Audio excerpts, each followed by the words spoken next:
This is about the day my wife, who was a waitress in a restaurant in downtown Albany, Oregon, called me.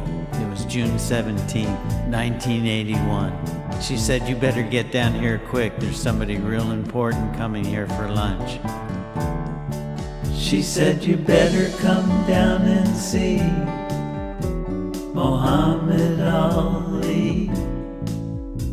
And don't forget to bring our precious baby. Oh, better come down and see Mohammad Ali. And don't forget to bring our precious baby." Well, an old friend, Tommy Cutsforth, was working in the used car lot right next to the parking lot of the restaurant. I told him about it and he said, "No way." I said, "Come and see." And as we got to the parking lot, there was about 25 people and a camera crew. Then all of a sudden, a dark blue stretch limousine started lumbering across the railroad tracks, pulling into the parking lot. And I remember Tommy saying, "You can feel it, it's Muhammad Ali," as the limousine slowly pulled to the side door. She said, "You better come down and see Mohammad Ali. And don't forget to bring our precious baby. Oh, better come down and see Mohammad Ali. And don't forget to bring our precious baby."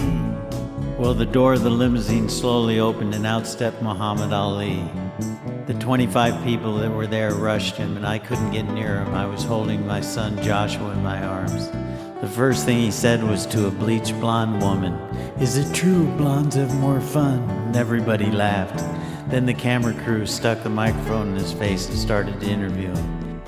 I figured if I was going to get a good look at him, I'd go stand by the door where he was going to enter the restaurant. And when he was done with his interview, he started walking with his bodyguards towards the back door. And something inside of me just blurted out, "Hey Mohammed, do you kiss babies?" And he completely stopped everybody right there and said, "Give me that baby." And he picked the baby up and kissed him.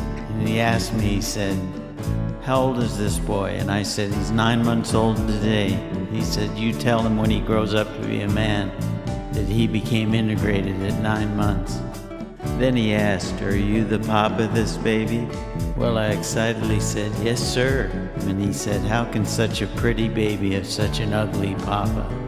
Well, I smiled and replied, "We can't all be beautiful." And you could tell that surprised him and took him back for a second. But then he responded, "No, you pretty." And he went into the restaurant. She said, "You better come down and see Mohammad Ali.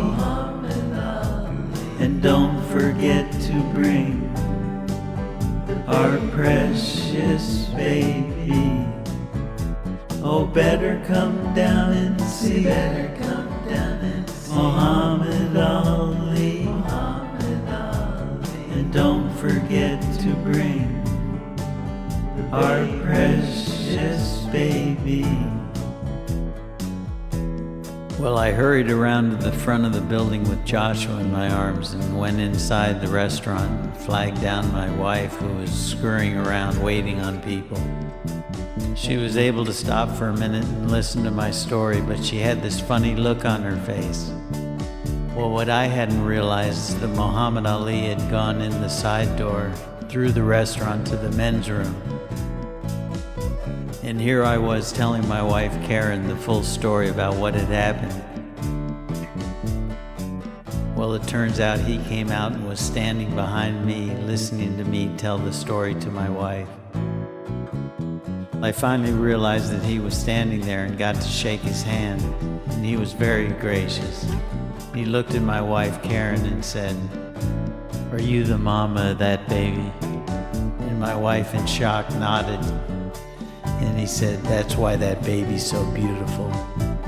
What a guy." To this very day, she regrets not saying to Muhammad Ali, "Hey, Muhammad, do you kiss mamas?" This all happened on June 17th, 1981. What a guy. God bless him. She said, "You better come down and see Mohammad Ali. And don't forget to bring our precious baby. Oh, better come down and see Mohammad Ali. And don't forget to bring our precious